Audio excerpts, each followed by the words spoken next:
Julio Rodriguez is not going to win MVP in the American League, but he's been the best player in the AL for over a month now. Speaking of MVPs, Bryce Harper, he shaved his face. I'm sorry for the jump scare. And the Angels, they had to replace their MVP, Shohei Ohtani, in a photo shoot with this tall white dude right here. And Jose Altuve, yeah, he's got like 5 or 6 home runs over the last 24 hours. All of that in today's MLB Recap, a series in which we recap every single game almost every single day. And reminder, use code Fuzzy on SeatGeek to save 20 bucks off. It blows my mind that the White Sox did not win this game. Like, sorry for the spoilers, but come on, Moncada, he went 430. Corey Lee, he spotted his first home run since being traded from the Astros, and Andrew Vaughn, he made it 5-0. But again, I have no idea how Chicago blew this game. Then again, it's the 2023 White Sox, so maybe it makes sense. Nelson Velasquez, he's apparently Jorge Soler 2.0. He goes from the Cubs to the Royals and starts deleting baseballs. He's got 8 home runs in 22 games. Michael Massey, he hit one 441 feet, my goodness. MJ Melendez, he cracked one as well, his 14th of the season. Now we head to the 9th inning. Kansas City, they're still losing until their superstar shortstop, Bobby Witt Jr., he ties it at 6 runs apiece, and the White Sox, they did White Sox things. A walk-off balk. Yeah, that sends the Chicago White Sox to 33 games under 500, completely embarrassing. And to be honest with you guys, I thought the White Sox were going to be a whole lot better. Them being 33 games under 500 was not on my 2023 MLB bingo card. We have a massive, massive series going on down in Tampa Bay. The Rays, they're fighting the Baltimore Orioles for first place, and the Red Sox, they're still fighting to stay alive in the AL wildcard. Rene Pinto, he has been really good the last week. He has back-to-back games with a 2-run home run. Boston rookie Emmanuel Valdez, he then matched Pinto with a 2-run home run. So now it's a 1-run game, and Boston starting pitcher Cutter Crawford, he had the yips for an inning. He ended up having 2 hit-by pitches with the bases loaded. Now the Red Sox, they ended up having their pitchers back, but it wasn't until way later in the game. Boston, they clutched up with 2 RBI singles from Justin Turner and Tristan Casas, so they forced extras down in the Trop. They actually snatched the lead back momentarily. Now keep in mind, the key word is momentarily, because Brandon Lau, he walked it off. He ends it on a 3-run walk-off home run, and not only does he end the game, but he may have just ended Boston's season. They're 5 games back with about 23 games left in the season. Is that enough time? Let me know. Now, before we show the Mariners, Astros, and Rangers game, while we're on the topic of seasons maybe ending, I mean, I can all but guarantee that Cleveland, they are officially out, because, yeah, it was fun to see Bo Naylor stay red hot. He ties it on a 2-run home run. He's got a 440 on base percentage over the last 3 weeks, but it didn't mean much because Christian Vasquez, he cracked a home run the other way, and Trevor Stephan, he threw the season completely away in one of the worst relief appearances I've seen in quite some time. That sac fly gave the Minnesota Twins the lead, and a wild pitch allows them to score another run. And then Miles Straw, he sealed our fate right there. He should be DFA'd. I'm sick of Miles Straw. I'm sorry. That's a free 3-run triple to Donovan Solano, and Terry Francona, he will now ride into the sunset. It was announced that he will be retiring after 2023. He did not want a farewell tour or an announcement or anything like that. He's donezo. So he's a 2-time World Series winner, a 3-time Manager of the Year. But to be honest with you guys, I feel like the times were catching up to him. He's not been the best manager this year, and I'm just going to go ahead and say that, but I love Tito. I'm going to miss him. So the Red Sox fan base is going to have to keep hoping that the Mariners keep losing so they fall in the wild card standings, but Teoscar Hernandez, he's trying to make sure that Boston fans can't rely on Seattle to become that team that implodes, because again, if Seattle loses the AL West, they can still make the playoffs via the wild card. Teoscar Hernandez, by the way, has 25 home runs and 86 RBIs. Does anyone know how to stop this kid? No answers? Okay, J-Rod, he's a flat-out cheat code. His 3-run home run broke the game completely open. He had Reds fans feeling nervous, but wait, here comes the rookies for Cincinnati. CES, Christian Encarnacion Strand, he ran into a barrel. He sent out a 6 home run, and then this is poetic justice right here. Noelvi Marte, his first career home run came against the team that traded him. He was acquired in that Luis Castillo trade a few years ago, and no, this is not deja vu. J-Rod, he really did it again. He's hitting 285 with 32 doubles, 27 home runs, 36 stolen bases, and 11 outs above average defensively. He is one of 3 players ever to have 50 home runs, 60 stolen bases, and a 135 OPS plus by age 22. He joins Mike Trout and Ken Griffey Jr., but this game got shaken up a bit. Get it? Because his last name is Martini. Okay, I'm sorry, but Nick Martini, he ties it. That 3-run tater off of Dominic Leone made it a brand new ball game, and then CES, the rookie, Christian Encarnacion Strand, he said enough is enough. He walks it off, so that means the Mariners, they can fall back to second second place if Houston beats the Rangers. And if you have social media or you listen to the intro of today's video, you know that Jose Altuve and his boys, the Astros, they completely embarrassed Texas. Altuve, he started off with a solo home run. The very underrated Chas McCormick, he drove in 2 on a single, which was followed up by another home run from Jose Altuve. Jose Abreu, he joined in on the multi-RBI party. I mean, Altuve, McCormick, and Abreu all have 2 RBIs, and there's Maldonado joining the list. His 2-run blast in the 3rd, and then there it is. There's some history. Jose Altuve is one of 3 players ever with a home run in his first 3 at-bats of a ball game, so that's 4 consecutive at-bats dating back to his last game with the home run. He's been absolutely unreal this year. He has 15 home runs and 13 stolen bases in just 68 games. Maldonado, he cracked his 2nd home run of the game. He's terrible offensively, but he does have some pop in that bat. Yordan Alvarez went 442 feet on a 2-run home run of his own, his 24th. Framber Valdez went 7 innings. Congrats to him. I'm not going to really show the pitching highlights because Houston's 14-1 demolition job means that if the Jays beat the A's, Texas will fall out of the wild card race. A's starting pitcher Ken Waldichuk tried his best to have the Rangers' backs.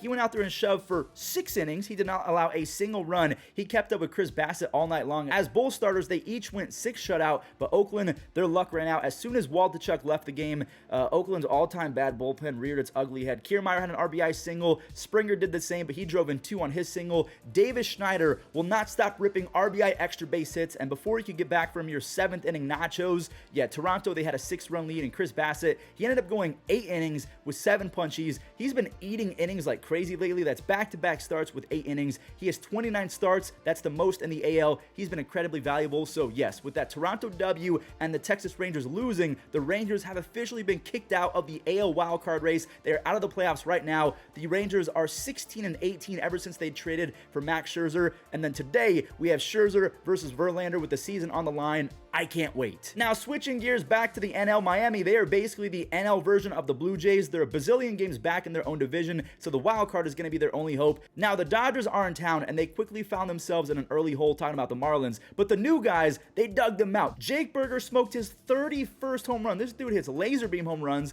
Josh Bell, he now has 150 career home runs, and that was a big one. 430 feet for the lead. Jesus Luzardo, he really settled down after those 2 early runs. He ended up striking out 6 over 6 innings. He ended up going 6 innings with 6 strikeouts, only 4 base hits allowed. Miami's bullpen, oh boy, Chris Taylor. He's basically been an afterthought the last 2 seasons, but he can pop off every so often, just like this guy can. Brian Daly Cruz, he unties it. He's got 18 home runs, 71 RBIs, and a bunch of doubles. Jazz Chisholm Jr., that might be the most impressive at bat I've ever seen from him. He turned on a pitch for a lefty tank job into the 2nd deck. Tanner Scott, he struck out 2 for his 5th save. Miami, they've won 5 games in a row. Miami fans are going to be Rockies fans for the next few days because Colorado is taking on Arizona, and the Diamondbacks, they're a half game ahead of the Marlins in the wild card. And friend of the channel, Nolan Jones, he doubled in Charlie Blackmon, so a good start for the Rockies and the Marlins, I guess. Only to have Emmanuel Rivera tie it instantly in the bottom half of that frame. Now, Colorado, they stole a run courtesy of rookie Ezequiel Tovar. He was causing mayhem on the bases, and he ended up scoring on a bad throw from Gabriel Moreno. Charlie Blackmon, he put the Rockies up by 2 on a sac fly, which proved to be a huge run because Kyle Freeland, he was good, but he did allow a 2nd run. That was all he gave up, though. Some dude named Tyler Kinney got the save for the Rockies, so with that L, the Arizona Diamondbacks are now a half game back of the Marlins, but again, both teams are behind the Reds for that final wild card spot. Giants fans, what the heck is happening over the last month? The Cubs,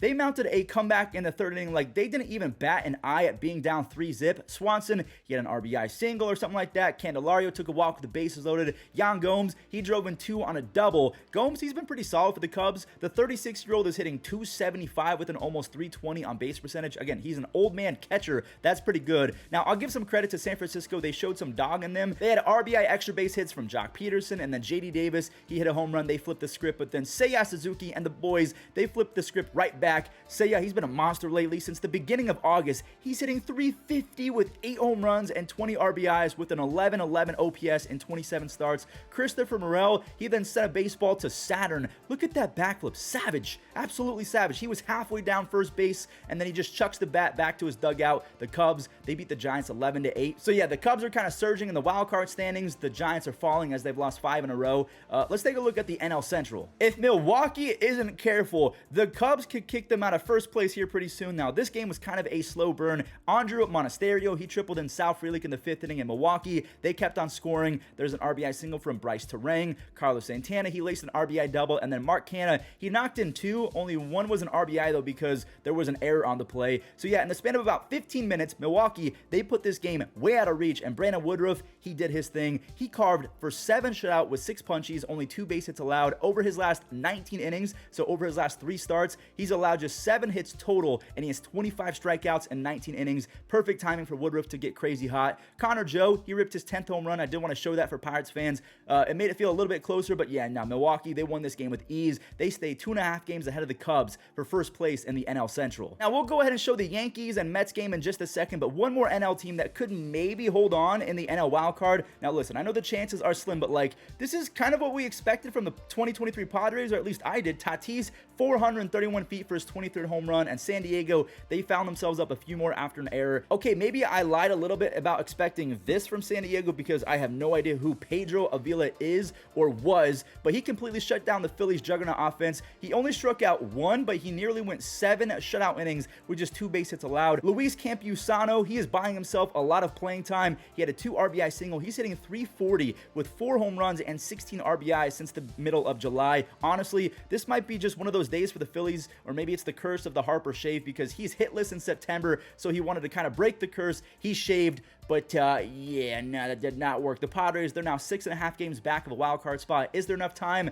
I'm not sure. Now, we all know that the Angels season is over. It's been a complete failure, but at least they're kind of fighting, even after Ali Rutschman played a Jorge Mateo, and then they handed Baltimore a free run on a Randall Grichuk error. They stayed in the ballgame. Extra base machine Brandon Drury, he's not giving up, and then there's Moose tying it at 2 runs apiece. Now, it might have been more, but Gunnar Henderson, he exists. What can't this kid do? An insane play to end the bottom of the 7th inning. Now, the Halos, they did actually steal the lead on a Trey Cabbage single, but O'Hearn and Mountcastle, they snatched it right back. 2 RBI singles put the Orioles back up by 1. When Mickey Moniak, he tied it in the bottom of the 9th. I tried to tell you guys, the Angels, they put up a fight in this one, but ultimately, it meant nothing. Jordan Westbrook, kind of boring. There's an RBI ground out for the lead, and then Shintaro Fujinami, he was nasty. He struck out 2. He earned his 2nd career save. He's going to be a huge piece in that Baltimore bullpen now that Felix Bautista, he's out for the rest of the season. Now, before this game took place, apparently, it was Angels team photo shoot day, and they're going to have to rely on Photoshop because Ohtani, he couldn't make it. He's probably doing imaging on his oblique or something like that. They used a tall white dude from the front office, and they're just going to copy and paste Ohtani's face on that dude.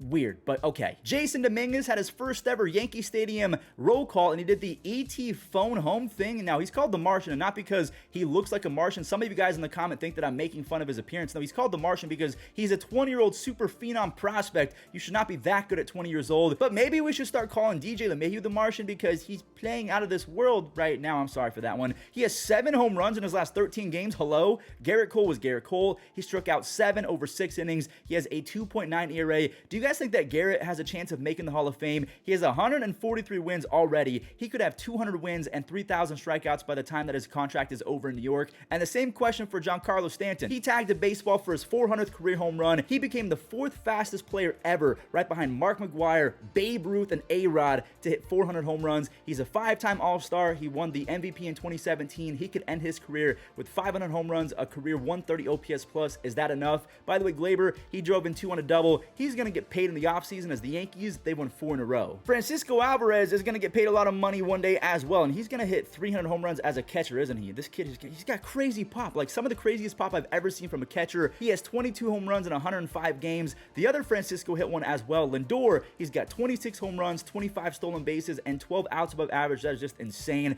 Rookie Brett Beatty, he is trying to salvage his bust of a rookie season. He drove in 2 on a single, more home runs, okay, fun. Brandon Nimmo, he ripped his first of 2, and then Pete Alonso, he's closing in fast on the MLB home run lead, his 42nd of the season, and over his last 39 games, he has 16 home runs, 39 RBIs, and a 10.01 OPS. He's been crazy. Quintana, just like Framber Valdez, he was really good, but the story of the day was the offense. Marlins, so I'm not going to show any pitching highlights. Sorry, not sorry. He went 7 innings, 1 earned run. Rookie Ronnie Mauricio, he singled on Alvarez, and then Nimmo popped off again. He's got 22 home runs, a 125 OPS plus. He has been worth every penny. The Mets, they've won 2 in a row. That home run from Ozzie Albies kind of like made the Cardinals mad. Ozzie, he is 1 home run away from 30. The Braves are about to have 5 guys with 30 home runs, but yeah, there's Jordan Walker with an RBI double. Tyler O'Neill said, good job, man. You can jog home. I'm going to go ahead and make it easy for you. Tyler, he grabbed a 2-run home run right before Nolan Gorman connected on a laser beam, 430-foot 2-run blast. Nolan Gorman had 2 on the day, so do not go anywhere because Jordan Walker, there he is. He joins the home run party. He's hitting 280 with 14 home runs and a 121 OPS plus at 21 years old. He has 3 consecutive games with the home run. He's going to be unreal. Atlanta, they kind of took over for a few innings as Riley, Olsen, and Ozuna all had home runs. This Braves team doesn't make sense because Riley has 33 home runs. Olsen, he now has an MLB best 45 home runs. Ozuna has 33 home runs. They could have 5 guys with 30 home runs and 8 guys with 20 home runs. Both of those would match MLB records that were set by the 2019 Twins. There's Gorman with the 2nd home run. He's got 26. So Jordan Walker is 21 years old. Nolan Gorman is 23 years old. Nootbaar is about to be 26. Cardinals, please go get some pitching. You can be good for a while. That does it for today's recap. I appreciate you guys watching. If you enjoyed, leave a like and subscribe, and I'll catch you in the next one.